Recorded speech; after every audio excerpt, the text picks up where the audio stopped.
Definitely. Welcome to the Wyoming Planning Commission for Tuesday, August 19, 2025. Rose, would you please call the roll? Commissioner Gilreath Watts. Here. Lamer. Here. LaPlaca. Here. Randall. Here. Smart. Here. Zapata. Here. Maselli. Here. Commissioners, before we move on any further, I'd like a motion to excuse Commissioner Hall and Commissioner Weller. By Wendy, second by Roger. All in favor, say aye. Aye. Motion approved. Approval of the minutes. Commissioners, any questions, comments, or concerns regarding the minutes of last month's? Seeing none, the minutes will stand. Joe, any changes to the agenda tonight? No, Mr. Chair. The agenda stands as written. At this time, I'm going to open up comment on non-public hearing agenda items. This public comment period is reserved for the comment on non-public hearing items only. It's important to note that this is not an opportunity for dialogue or debate, but an opportunity to provide comments to us, the Planning Commission. Upon approaching the podium, please begin by providing your name, your address, and there's a 3-minute time limit. Seeing none, I will close public comment. Rose, would you please read agenda item number 1? Request to amend zoning code sections 9402A, 9407A, 9438A, 9407B, 9408B, 9412B, 9413B, 9424B, 9412C, 901309, and 902100. Thanks, Rose. Joe? Is this on? Is it on? Nope. It's on. There you go. Howard? There we go. Hi. Good evening. Okay, so as mentioned, this is a number of zoning code section amendments, and the action requested to adopt the proposed text amendments and to recommend the same to City Council. So getting into this, as is commonly done with an established zoning ordinance, planning staff reviews the ordinance for any additions, deletions, corrections that may be necessary to maintain the spirit and intent of the document. We've mentioned a couple of these before in the last couple of months, a couple last year. So this is another round of amendments that we're looking at here to help create uniformity across section titles, specifically in this one, clarify some phrasing within the various permitted and special uses, as well as correcting a couple of typographic errors and adding in a couple clarifying sections to make the document ease of access for the most part. And I'll get into that one at a time as we go through here. So the first section of proposed amendments is 402A, 407A, 438A, 413B, 424B, and 412C.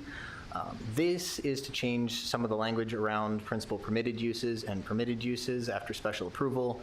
In the existing text, there is a mixture of the use of the term permitted uses and principal permitted uses. So we've gone and we've unified it specifically to principal permitted uses across all of these various sections to make it all the same. There's also a mixture of the words special uses and special permitted uses after special approval.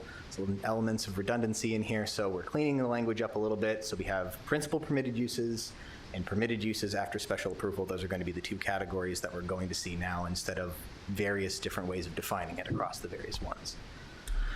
So this is 407B and 408B. So this change is to finish up the adjustment to dance halls that started, I think, a couple of text amendments ago. When we looked at the form-based code, we updated it to say that dance halls and nightclubs were special land uses within their respective districts. In doing so, we had to create parity in the Euclidean section of the code. We removed dance halls from a list of recreational uses that are under principal permitted uses and moved it into the section in 408B, which is a special land use, alongside cocktail lounges, nightclubs, and bars. So now the Euclidean code and the form-based code match with one another. So for inclusive ordinance clarifications, we're looking at the principal permitted uses in B2 and B3. So the existing text shows B2, the general business district here, all uses permitted in the B1 business district.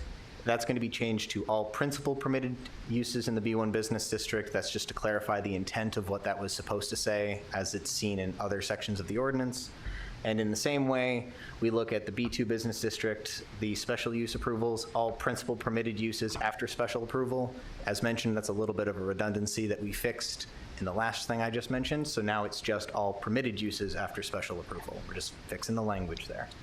And in the same way, we're looking at the existing text in B3. It just says uses permitted in the B1 district. And we clarify that to say all principal permitted uses in the B1 business district, just keeping the language clean and the same across the various business districts, the same way it is with all the other sections of the ordinance. Now, this is another one in the form-based code, so 90-1309. There's a section in there that references a phrase corridor residential, which doesn't exist. It probably was something that was a holdover from when the form-based code was created, and they have a corridor residential. Didn't get changed to corridor neighborhood when it should have, so we're just making that change to make it clean and understandable with something that's in the form-based code. And let's see, lastly here, the form-based code definitions organization. Right now, if we wanted to change one or two words in the form-based code definition section, we have to cite A, B, C, D, all the way down to Z, all as one, even if we're only changing one or two words in one definition under one letter. In order to fix that, we're taking a look at what we do with the Euclidean definitions, which mark it out as specific subsections. So A is one section, B, C, D is all individual sections. And we're doing that with the form-based code, so that way, if there ever is a change, we don't have to cite pages and pages and pages of documents to change one phrase. So, with that, the Development Review Team recommends the Planning Commission adopt the proposed text amendments to sections 9402A, 9407A, 9438A, 9407B, 9408B, 9412B, 9413B, 9424B, 9412C, 901309, and 902100, and recommend the same to the City Council. I will be available for questions if you have any. Thanks, Joe. At this time, I'd like to open up public hearing on agenda item number 1. Seeing none, I will close. Commissioners, in front of us, we have a motion to adopt the proposal text amendments to sections 9402A, 407A, 438A, 407B, 408B, 412B, 413B, 424B, 412C, 1309, and 2100, and recommend the same to the City Council. Commissioners, I need a motion. Motion by Cherie, second by Roger. Commissioners, any questions, comments, or concerns? Seeing none, Rose, please call the vote. Commissioner Gilreath Watts? Yes. Lamer? Yes. LaPlaca? Yes. Randall? Yes. Smart? Yes. Zapata? Yes. Maselli? Yes, motion passes.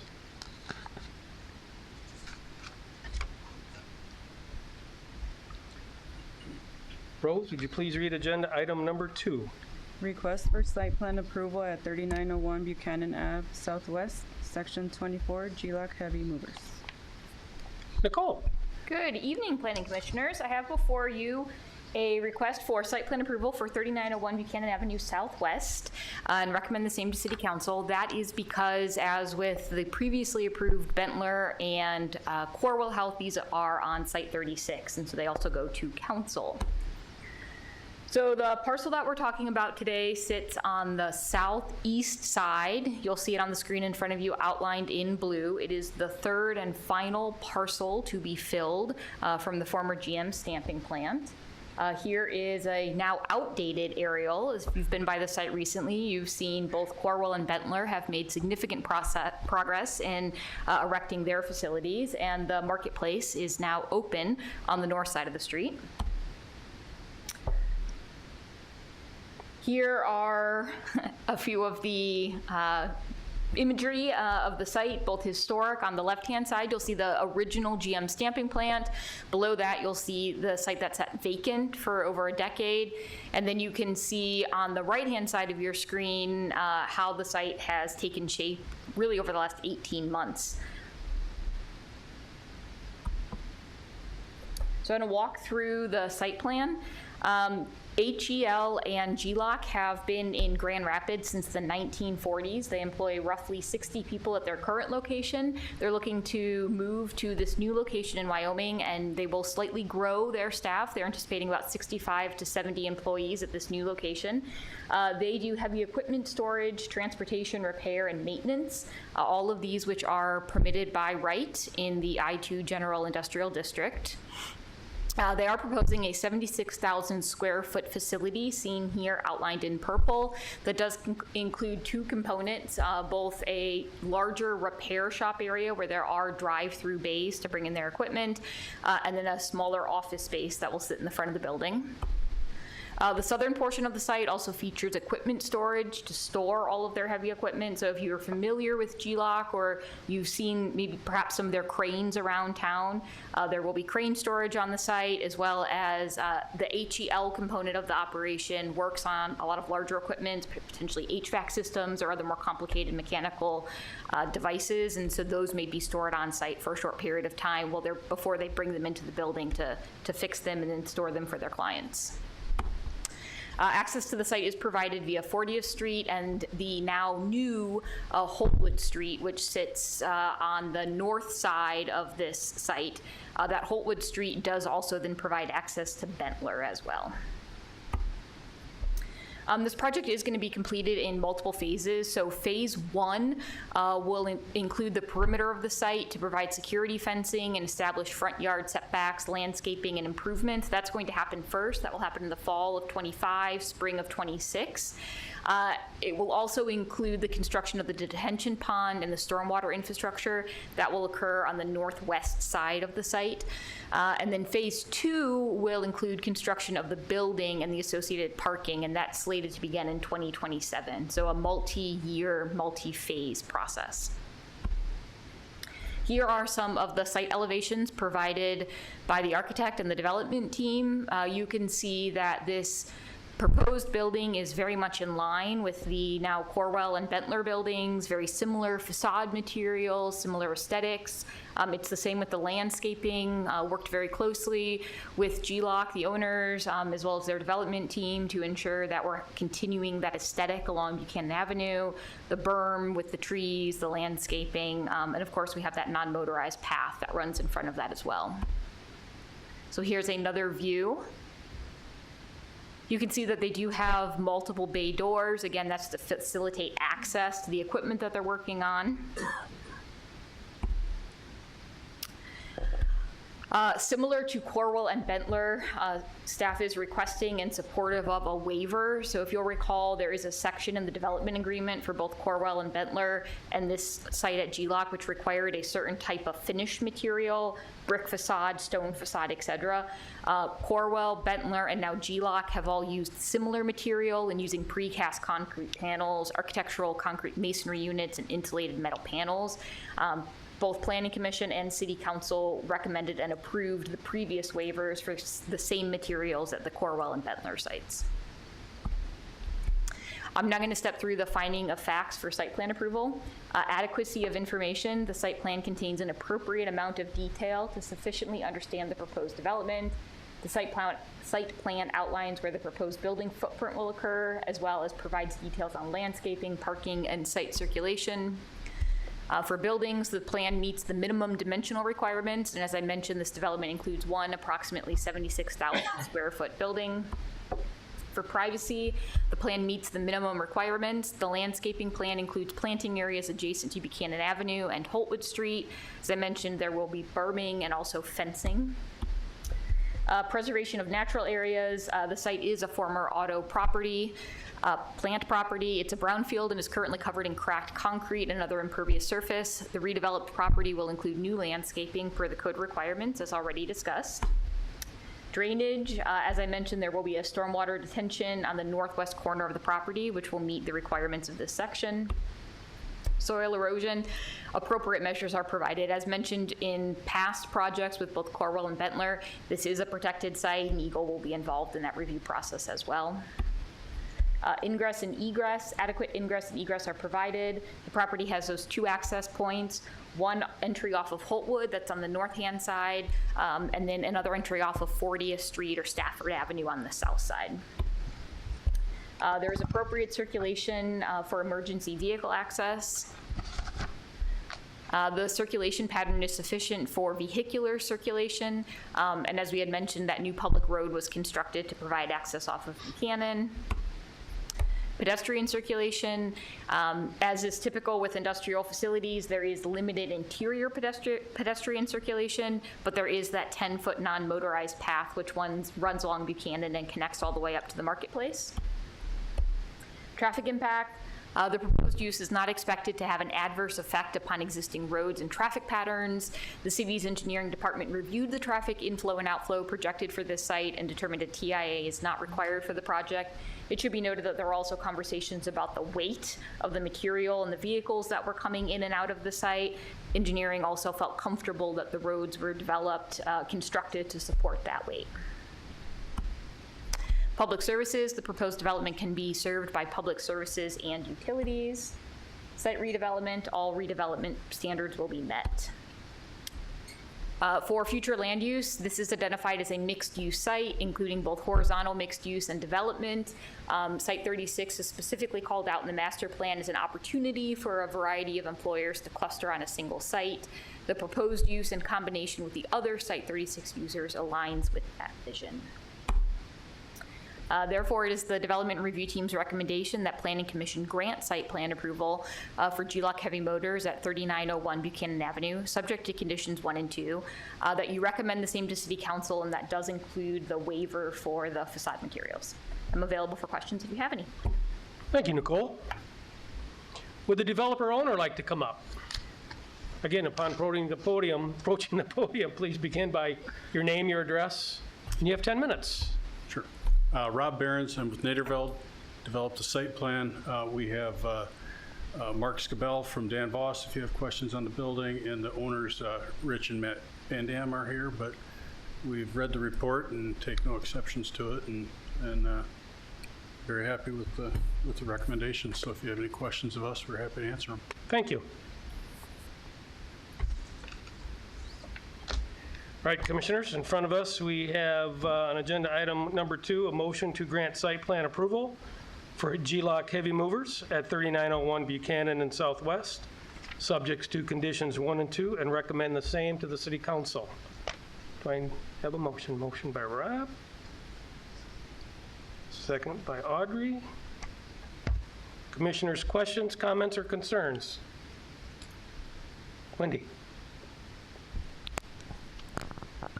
Yeah, Nope, here. Yep. There we go. I have a question about the timing for the different phases, so I'm not sure if this is more for staff or more for the developer. But curious about, well, probably for the developer, I'm curious about the timing for the fencing and the setback landscaping. I think in the report it said fall of 25 and spring of 26, but then the construction piece won't occur until 27.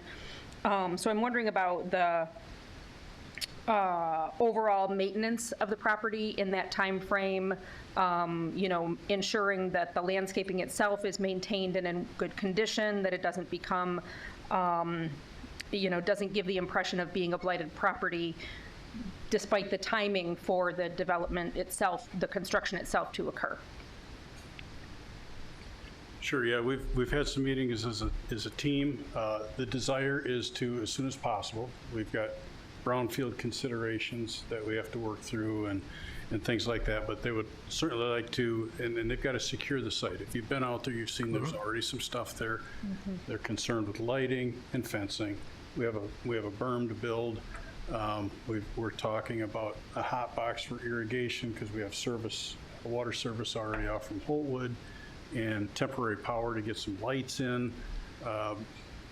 It's really a matter of timing. We want to get started. If we could start September 1, we would.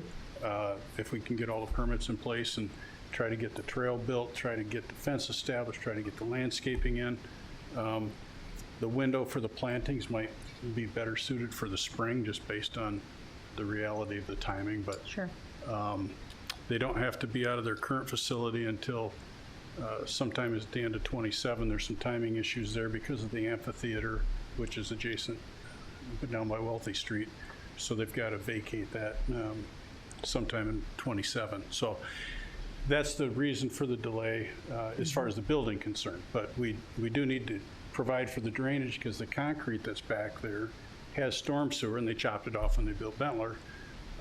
So now it's just holding water. So we got to get that pond built, we got to get it lined, storm sewer, drain it, and we'd like to get that fence in and do that stuff. So I'm trying to answer your question, but it's really of how soon can we start and then pull it off. But then we Sure. got timing considerations as far as being within the right of way for the concrete and things like that. So it sounds like, according to what you're describing, that there will be somewhat consistent activity on the site from the time that you begin until the time that construction is finished. You're not going to put in the berming and then wait 8 months and then do the pond and then wait another year. There is consistent work that's going to be done.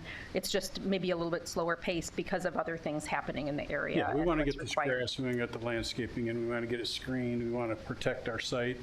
And then, yeah, there will be some gravel there in the center of the site where the building's going to be for 18 months or so, but then that'll take place in the internal area of the site. Yeah, I guess, so my comment then is just to encourage you all that once the landscaping is in, that continues to be well maintained while the construction behind that is occurring. Oh, yeah, yep. Thank you. Thank you. Commissioners, any other questions, comments, or concerns? Good questions. Good question. Seeing none, Rose, would you please call the vote? Commissioner Gilreath Watts? Yes. Lamer? Yes. LaPlaca? Yes. Randall? Yes. Smart? Yes. Zapata? Yes. Maselli? Yes. Motion passes. Welcome to Wyoming. Thank you. Welcome. You picked a great city to do business with. Telling you that right now. Plus, I don't have to worry about the river flooding here. The walls aren't high enough on Market Street anymore. Yeah. I do want to say one thing. Would you please come up so the people on the TV can hear you? Okay. Could you again state your name and your address? My name is Rich Van Dam. I'm the owner of G-Lock down in Market. I do want to thank Nicole for helping us get to this stage. Thank you all for your approval. We've been on Market Street since 1973, but we have run out of space down there. We landlocked. And for the last 15 years, I've been looking for this 15-acre parking lot that you want to call it. The irony of all of this to me and us securing this property is that in 1959, before my dad went to G-Lock Heavy Movers, when Van Dams bought G-Lock, Mr. G-Lock, my dad was running a crane out in the outside dive yard on this site. So the hands of time have gone certainly around the whole circle. But my goal is for the next generation to have a place to grow, like I said, with landlocked downtown. And obviously with big trucks, and trailers, and big cranes, and counterweight trailers, the city streets in downtown Grand Rapids are more attuned to places like the new amphitheater. You have a new project, the Amway Hotels. The congestion for our type of stuff is just going to be untenable. And just with exit, Ingress, egress, we need good freeway access, which is what Site 36 gives us. And they're Class A roads, so we can use them year-round. which is also an important factor for us. So again, we look forward to doing this. And to your concerns, I'm going to be 75 in 2027. I'd like to cut the ribbon on my birthday. Nice, nice. Thank you. You're welcome. Again, thank you for choosing Wyoming. We appreciate it. If you ever need anything, we're here. Thank you.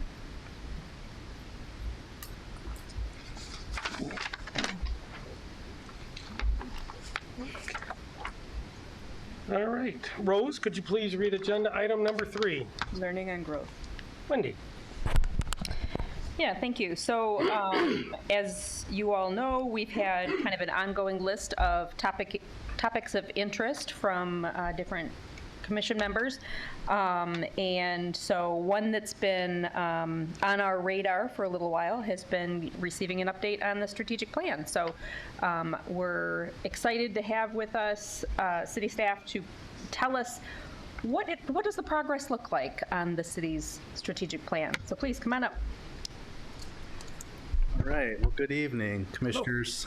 For those of you who don't know me, I'm Patrick Waterman. I'm the Deputy City Manager, and it's a pleasure to be here tonight. I have a deep appreciation for planning commissions. It's good to be here. I, over the course of my career, worked with many commissions, serving on several, and just have a deep appreciation for the work you guys do, the hours you put in, and just want to say first on behalf of the city, thank you for advocating for good development, for ensuring that we're growing smartly and you're furthering the goals of your own plan. So just want to say that to begin with. So I am here tonight at the invitation of Nicole to talk about our strategic plan. And the strategic plan is a very important document.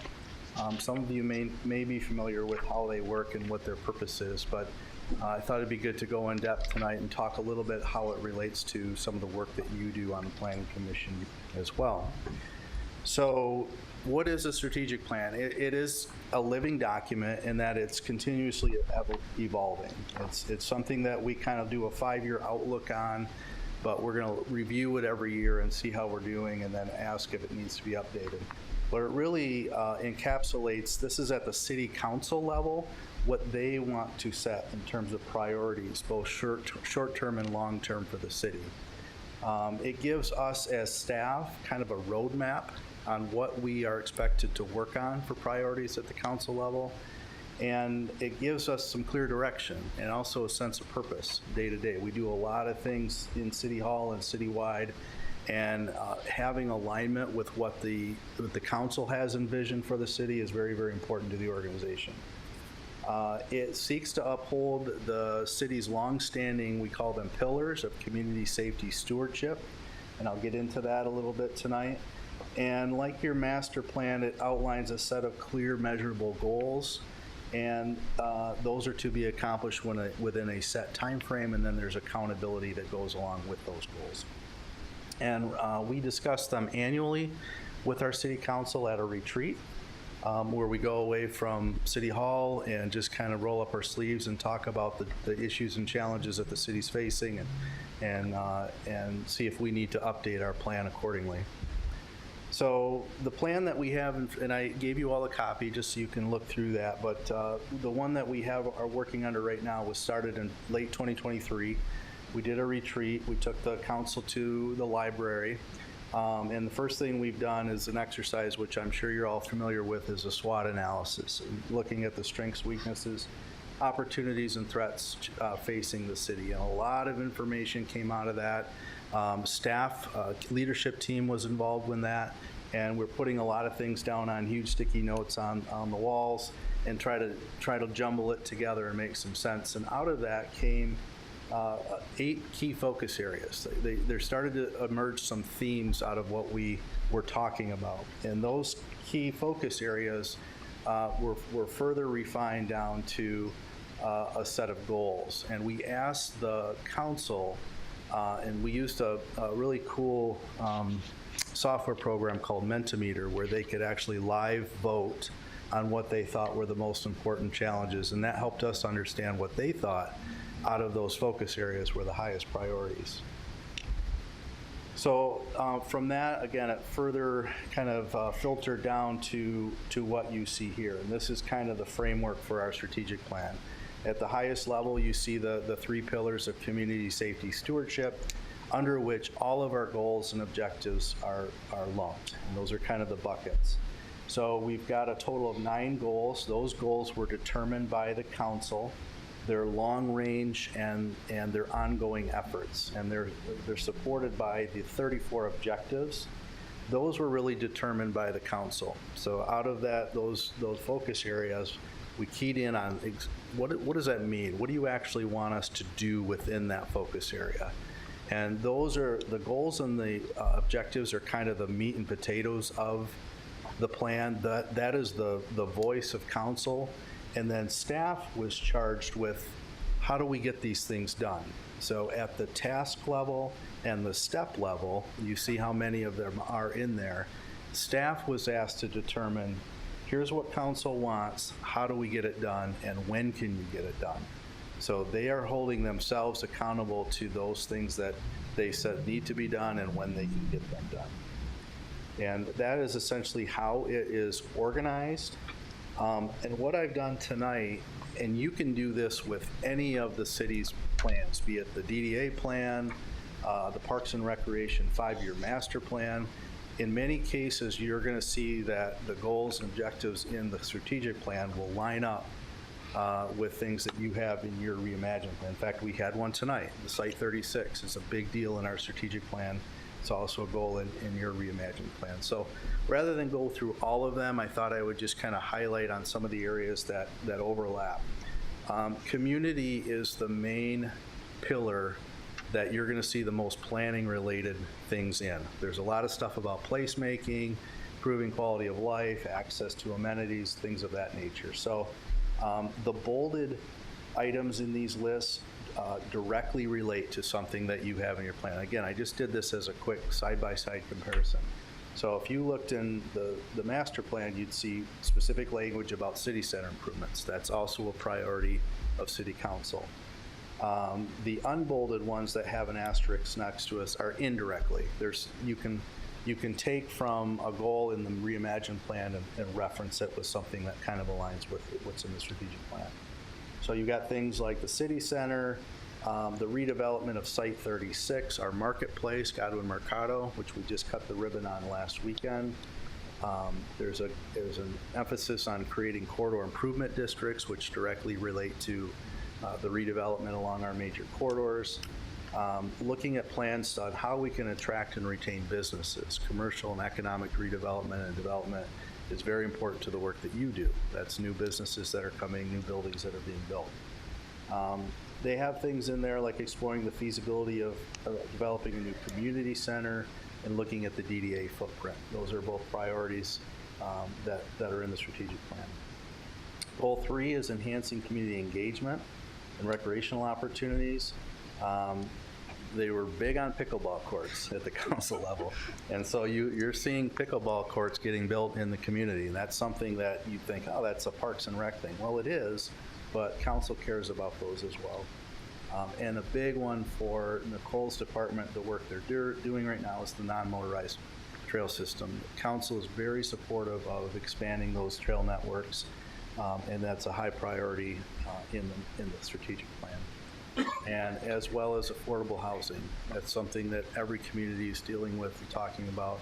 The council's dealing with it at the financial level. You guys are dealing with it at the site plan level, and they're looking at what are the economic incentives that we can use to bring more affordable housing to the community. So again, those two objectives align.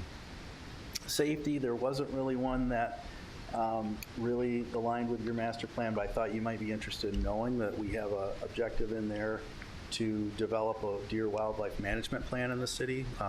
You may have seen all the deer, especially around Pinery Park, that are roaming, and this is actually a regional project that's being worked on by what we call the Metro 6. Those are the 6 cities in the Grand Rapids metro area in Kent County.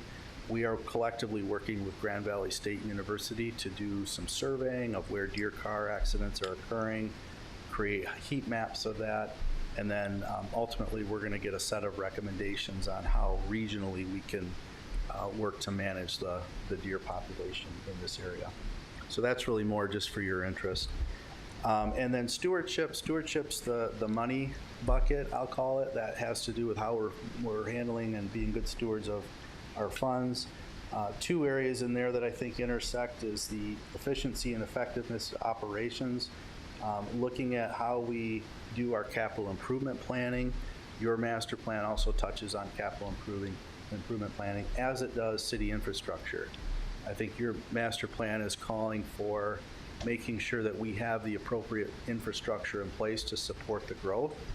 And we're working on things like expanding our transmission lines from the water system on the lake shore to make sure we have adequate water supply. So I wanted to just kind of share that with you. Again, feel free to go through the plan in depth, but those are kind of the intersecting areas.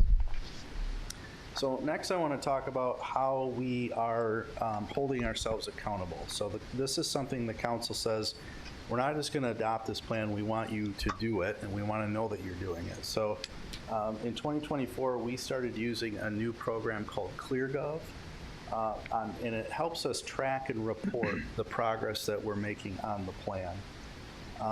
What ClearGov is, and I'm going to show you how it looks in real time here in a second, but it allows the council and the public to see actually all of the progress on every single thing that's in the strategic plan. Department heads that are assigned to complete those tasks are sent reminders ahead of when they need to make updates, because we're making quarterly updates to council on how we're proceeding.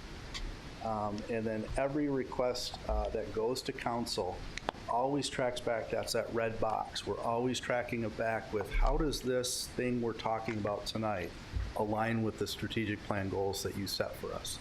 And that keeps that at top of mind for them to know, oh yeah, this is something that we want done. And so it aligns with that. So that's a requirement on every staff report that goes before council. So all the other directors here within the city of Wyoming are responsible for updating their organization in this war chart. Correct. Yeah, I'm very familiar with this coming out of corporate America, so I like this. Okay, good. So I think I'm going to show you kind of what that looks like here. This is a tricky mouse. So if you were to go onto the city's City of Wyoming website, hang on, fumbling with this.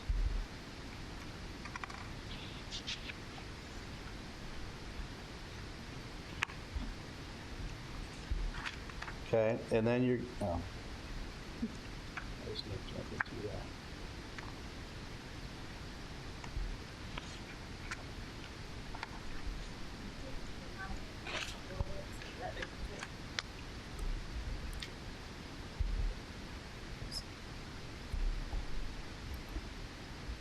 Did you have, oh, you clicked on the map, on the pad itself. Okay, thank you. All right, so I'm on the city council page. You go under About Wyoming, if you go to City Council, it's at the very bottom. By the way, we're working on a new website, so this is going to be much better here shortly. So you go down and click on City 2025 Strategic Plan.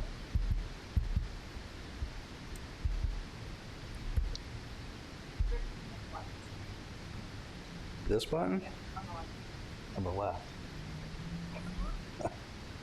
Okay, external link. So this is taking me out to ClearGov. Oh my goodness.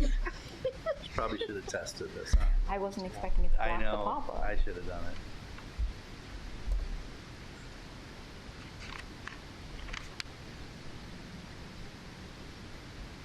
it. There you go.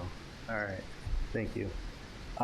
So it kind of gives you a table of contents, which is basically the plan you're looking at. But if you go down all the way to the bottom under plan status and progress, this is what the quarterly report looks like. So it gives you a real-time update on overall completion of the plan, and then showing how each of those objectives sit in terms of their status. And what's cool about this is you can then click through down here at the bottom and say, okay, these are the 3 pillars. I want to go in and dive into the community pillar a little bit and see what's going on in there.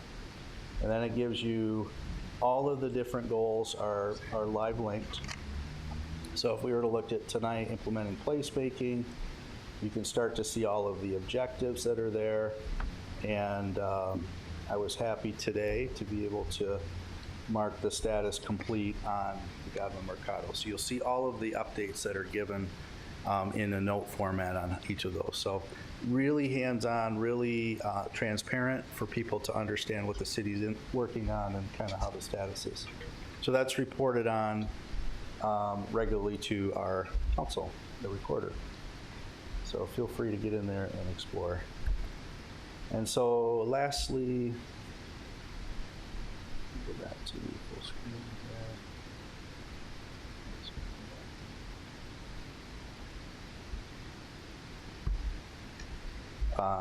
This is kind of what the, as I said, the strategic plan quarterly report looks like. It tracks all of the different metrics, and then in there, in the actual written report, you're going to see highlights of all of the different things that were accomplished. And staff, the assigned staff are responsible for putting those updates in. I meet with them ahead of the quarterly report to say, how's it going? And then that's given to council every quarter. So that's it, and I think that is the end of my presentation. So I'm happy to answer any questions you might have. Commissioners, any questions? Come on, I usually have a ton of them. Go ahead, Wendy. Yeah, thank you. Thank you so much, Patrick. I really course. appreciate this Happy to report be out. here.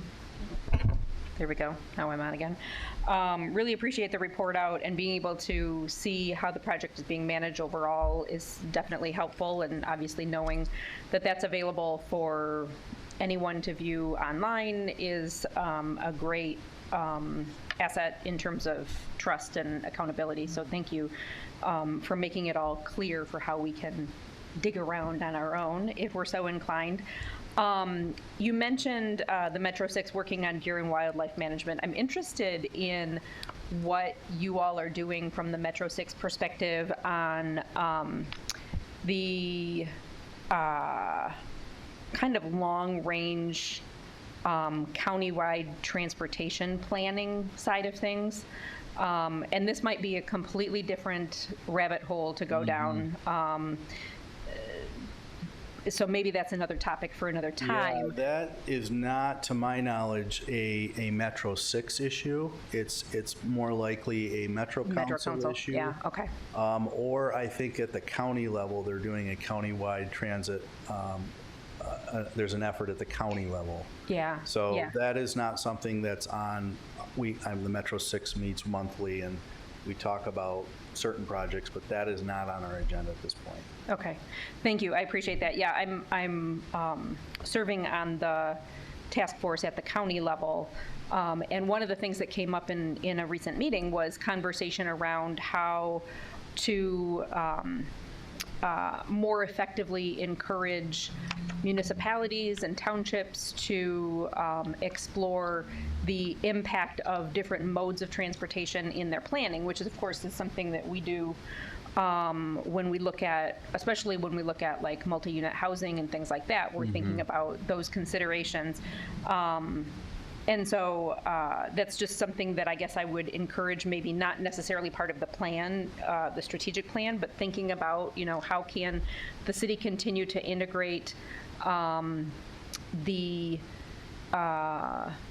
work of different neighboring municipalities, neighboring areas into what we're doing locally to have more integrated, or I wouldn't say more integrated, to have integrated systems for both major transportation and micromobility. And I know that's something that the trail system has come up with coordination with the City of Grand Rapids and Kent Trails and things like that. So Yeah, I agree with everything you're saying about public transportation and how people get around. And I do think the trails are a really good starting point, because it's giving a great alternative to getting around the city without getting in your car. And the more we can encourage options like that for mobility, the better, and the more we can interconnect with what our neighbors are doing, the better as well. So we are in discussions right now with the effort on the River Green, Grand River Greenway? Grand River Greenway, okay, Greenway, which yeah. is going to run all the way to the lake shore. And we have this little section that runs through Wyoming along the river on Indian Mounds Drive. And there's talks and discussions right now happening about converting that to a part of the trail section. Great. And so those are always talks that Nicole and her team are having, and I think it's top of mind for Wyoming. Yeah, thank you, thank you. I think that's all. For the people that are listening in our audience in here, could you please list the Metro 6 for those people who don't know who those are? Yeah, it's Granville, Wyoming, Granville, Walker, Kentwood, East Grand Rapids, and Grand Rapids. Hopefully I got 6 there. Miss anyone? Kentwood. Kentwood's in there. The Barn Center's not part of that. Correct. It's cities, the 6 cities in Okay. in the region. Perfect. Thank you. Commissioners, anything else? I have a question. Question away. Are there, I know that you just kind of went through this pretty quickly, and I appreciate your presentation, and thank you so much for everything that you've covered. But I think, are there any key partnerships with any community groups or nonprofit or private sectors that that you see that will be critical to the success of implementing this plan moving forward? Yeah, absolutely. One of the goals I didn't list in here was there's a goal under community that has to do with one of the challenges Wyoming faces is it's very big and it's very diverse geographically. And there's been a common theme of we don't really have a real good identity here. So one of the goals in the plan is to look at ways to help create sub-identities within the community that tie back to Wyoming. And that's going to involve the partnership and or creation of maybe some neighborhood groups, similar to what Grand Rapids has done very good at this. I mean, you know the different neighborhoods, or at least are familiar with some of the major ones in the city. That's something that we're going to be having to partner with outside stakeholders on. There's an element in that comes with wayfinding signage that we're probably going to be working with folks like the Historical Commission to determine what some of those historical neighborhood boundaries are. There's calls in here for more public art, and so we're going to be working with partners like Lions and Rabbits. So yeah, to answer your question, I think if you were to go through and say, how are we achieving some of these goals that are beyond the control of the city, that's going to be answered by we're forming partnerships, or we're working with outside agencies to do that good work. Thank you. Anybody else? I guess I'll just make one last comment, and this is not only to you, but to the planning department and all of community development and Parks and Rec. Is congratulations on the Godwin Mercado. It's a beautiful site, wonderful celebration over the weekend, and I'm really happy or excited to see what that will bring in, next, not only from pop-up events through the fall and winter, but what it will bring in the spring when it's fully utilized. So thank you for that. Did you guys get any feedback from Saturday? Because again, we were there and it was a great event. It was just fun. Yeah. I mean, a lot of people showed up and they all had a good time. Yeah. I think it was a huge success. I think they estimated like 600 people were expected or were figured to be there. In my experience too, when communities make investments like that, public investments, you see private investment follow. And so that is a stake in the ground that says this area is going to improve, and everything that's going on around it is also supporting that. But I happened to be talking to the new superintendent from Godwin Heights School there, and they're on the ballot this November is a millage proposal to put a lot of money into their school to improve the facade and bring it out to 36th Street. So I'm hopeful that that will reinvigorate economically that neighborhood, as well as just the community good that it does for having a market in a place like that. I have just a thought, and I'll stop there too.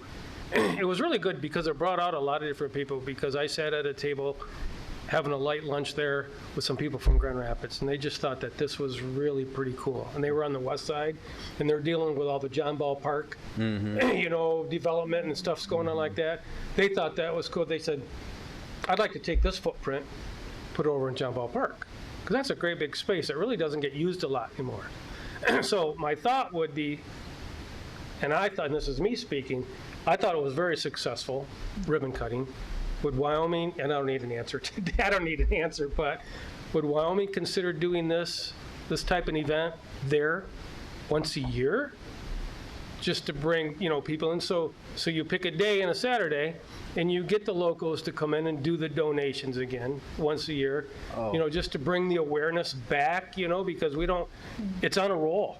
Right now, it's on a roll. We don't want to lose that roll, you know? Well, that building is in very good hands. The Parks and Recreation. Oh, I get that. No, I know that, yeah. They are going to program the heck out of that. Perfect. Place. It's going to always have something cool going on, and I have no doubt that people will be aware that that building's there, and it'll be utilized very, very well. You answered my questions. It's perfect. Yeah.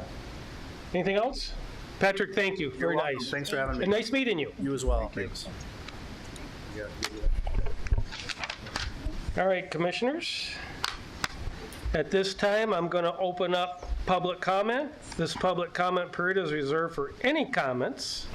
It's important to note that this is not an opportunity for dialogue or debate, but an opportunity to provide comment to the Planning Commission.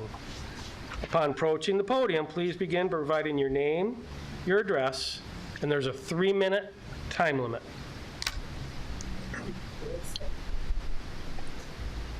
Can I not take my time and say it again to this little flyer out that we can look at while we You got it. Mm-hmm. Yeah. So my time would start. Thank you. My name is Pam McLenithan, and I live at 3566 Evanbrook Drive in Wyoming. I'm here to speak again about the PUD development at 3738 52nd Street that will be located just west of my condo community. A map has been provided for you to refer to as our group gives their presentations. At your last meeting, I was mentioned in the minutes that I was against the new development by Paramount Properties Development Eastbrook Builders. I wish to correct the record by stating that I and others in my condo community are not opposed to the development, but have some concerns about said property.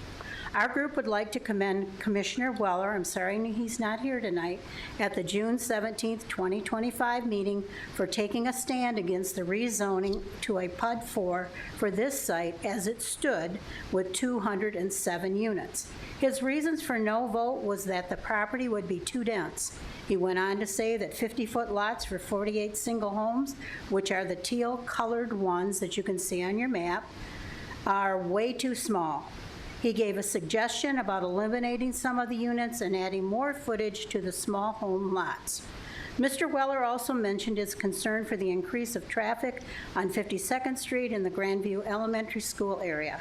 We know your commission is not involved with roads or traffic, but you are involved with building going on that it continues to add to the issue.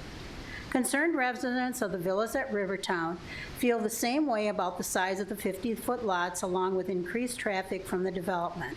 Our response with a petition with 95 signatures that we got, from our group, is showing this concern for these particular things that I'm talking about. Mr. Weller also mentioned his concern for the increase of traffic on 52nd Street in Grandville School area. We know your commission is not involved with this, but to continue to add and work on these issues. I think we should take a different direction when land is available and not pack single homes so close. So this is a concern that we have. You and the City Council are excited about providing this unique form of housing for its residents. When you review the site plan for this development, we would like you to think about a few things with the number of units and closeness of especially the 50-foot lots. Is this really the dream you have for Wyoming families? Or would a less dense community provide more green spaces for children to play and provide a better quality of life, which is part of your statement here tonight? We feel with a few changes with Eastbrook Builders, this dream could still come true for families, and possibly sales would increase due to these more spacious adjustments being made. Thank you for your time and giving the public a chance to speak. Our right for speaking is being taken away from us, and we really appreciate it. Thank you very much. Thank you.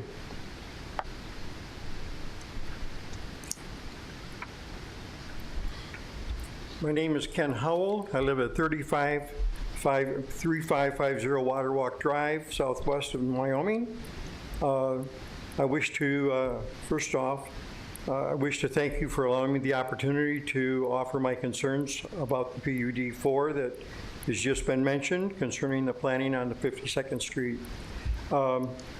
In this plan, my major concern is the variances that have been requested, which definitely talks to the lot sizes and the public street size that is planned in that provisions. Myself, as a former planning commissioner and also being on zoning boards, I would like to stress that I really would like to ask you to consider, after all the hard work that you put in to set your lot sizes for the different residences and your street requirements, that you take them into consideration, especially on a new construction of this nature. The street issue, I have found that approximately the streets we have in the Villa of Rivertown are going to be about the same size as what that public street request would be. We are having some difficulties with different utilities and different service companies being able to get in and get out of our facility very handily. They run into some issues once in a while. We have no parking allowed on the streets at all, so it's very rare we have an actual vehicle on the street, and you might run into that in this complex. So again, I'm hoping that you'll take the time to review the lot size and the street variances that's been requested, and to remember, of course, why you've set your streets and things the way you have for the sizes. I also feel that it was important to tell you that we're not against the PUD4. We're getting a lot of word that we're against it. We are not. We don't, 95 people have voted for it. We're not against that going in there. My only interest in making sure that our neighbors will have housing that they will be proud to own, and that this land development will be an asset to our neighborhood. So thank you for your time. I appreciate it. Thank you.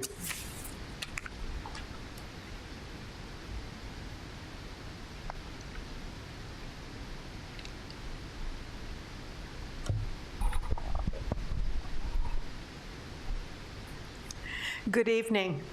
I'm Kathy Gallagher. I live at 3475 Water Walk Drive Southwest in Wyoming's Villa at Rivertown Condo Complex. I am one of the 95 residents who signed the petition previously submitted regarding the 52nd Street PUD4 development project currently being reviewed. While I support the project, I share the concerns regarding the developer's request for variance changes to allow 48 of their 207 homes to be built on 50-foot lots, and the narrowing of the public road that they're requesting that is in the complex, and the quality of life issues the 50-foot lots will create for families that Ken and Pam discussed. I have a friend who used to live in Grand Rapids in one of their very small lots, about 50 feet, and she said whenever the neighbor flushed their toilet, they could hear it. I don't think that's the quality of life that we want in Wyoming. From the presentation tonight on Wyoming's strategic plan, our concerns seem to fit within what the strategic plan is trying to accomplish. In addition, in thinking ahead to the future, the decisions made by today's commissions and their members will affect the future of Wyoming, allowing the variance change requests which go against the City of Wyoming's established master plan will set a precedent that may not be in the best interests of future commissions and their members, future development projects, and the surrounding community. There are at least 3 additional farmland properties on 52nd Street between Wilson and Ivanrest that will eventually become available. As you make decisions about this PUD project, please remember that your decisions will affect more than the here and now. Your decisions about the project currently under review will affect Wyoming's future in ways that are yet to be discovered.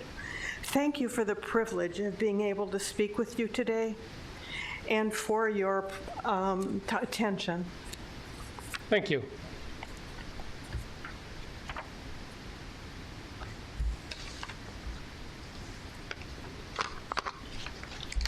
All right, commissioners, do we have any final comments, thoughts for tonight? Good meeting, as always. Everybody's good? You guys do a great job. I definitely appreciate it. We're the best. Meeting adjourned.